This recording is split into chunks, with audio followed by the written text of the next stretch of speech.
Hi guys, Steve716 here and welcome back to my YouTube channel. So as you can see, my bomber has... What am I at? 28.6. 28.6 throttle only. And I don't think it's going to go much more than that.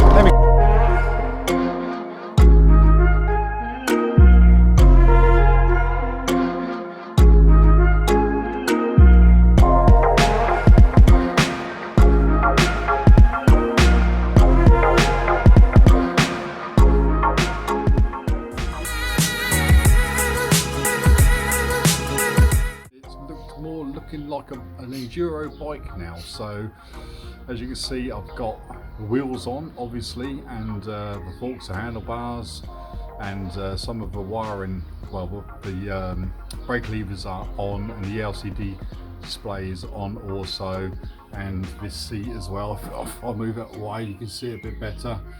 But as you can see, it's sitting rather high at the minute, obviously because there's no battery in there. I'm still waiting on the battery at the minute, so I'm a bit stuck at the minute until I get the battery.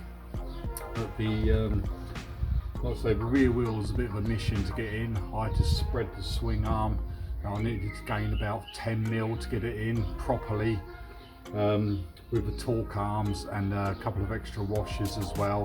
But it's nice and secure now, and I'm really happy with the way it is. So anyway, I'll flip the camera around, you can have a better.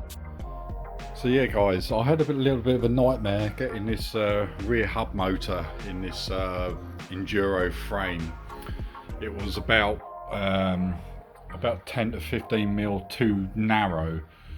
So what I actually done is I used a car jack, and it worked actually perfectly.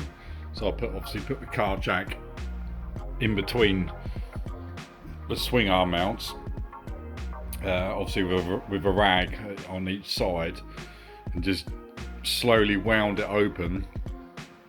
I think I wound it open about 25 mil extra, and just left it for a couple of hours because I know it just spring back.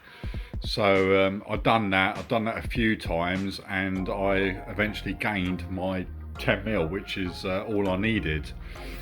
But this is how the wheel's mounted now. I've got the torque arm is on the inside there, which and the washer, I've got another washer in there as well, and a washer on the outside, and obviously the two nuts. So I'm just going to need a nut and bolt just doing a couple of washers for the torque arm, just to fix that up, and the same on this side as well. So but it worked out pretty well. I mean, I've got some clearance there, plenty of clearance on the cable itself, on the main phase cables coming out the motor. You've got this protective washer in here as well, just to stop the cables touching the disc where they may do. But all that's got to be cable tied on properly yet anyway. But I've got the same situation here. I've got the torque arm on the inside, which just needs some washers and a nut and bolt through the hole. And yeah, a washer there and a washer on the outside. Then you've got this extra threaded clamp nut bolt, which goes through the top here, and that just nips it up as well. So these are nice and strong, and these threads are shaped to just slot straight in here nice and tight anyway. So you know, you're going to get no movement on there at all. So that's where I'm at with the wheel, and as you can see, it's just touching the cable there, that's all. There you go.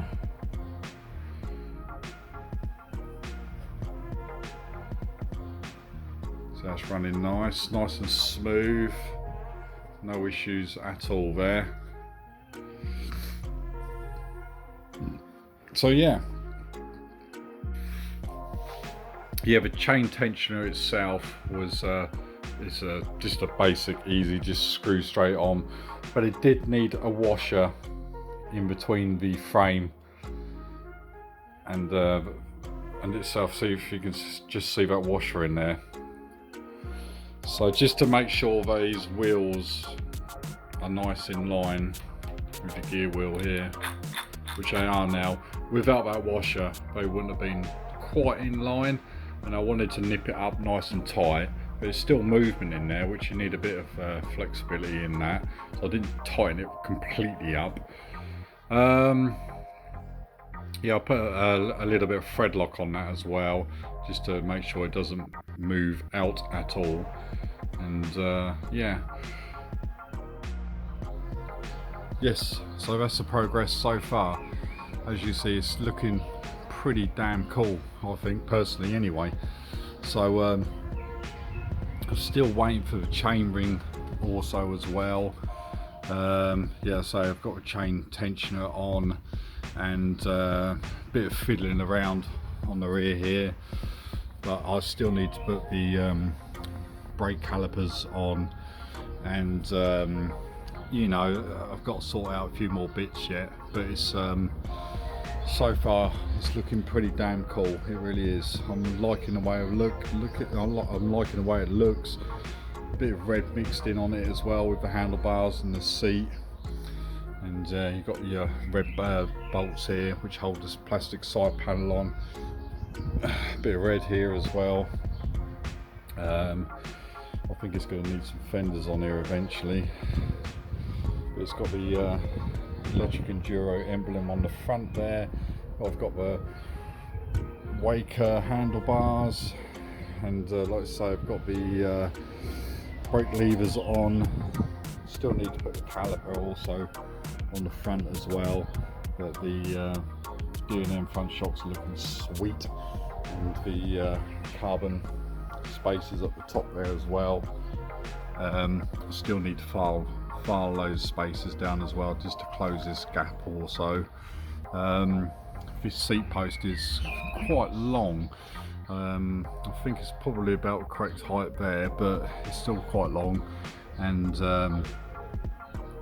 that looks a bit dodgy to me like that. And you know, if I'm going over some serious bumps, I might touch that. I'm not too sure, but I might take 50mm off here, or an inch or so. I might take it off there, just to stop anything fouling.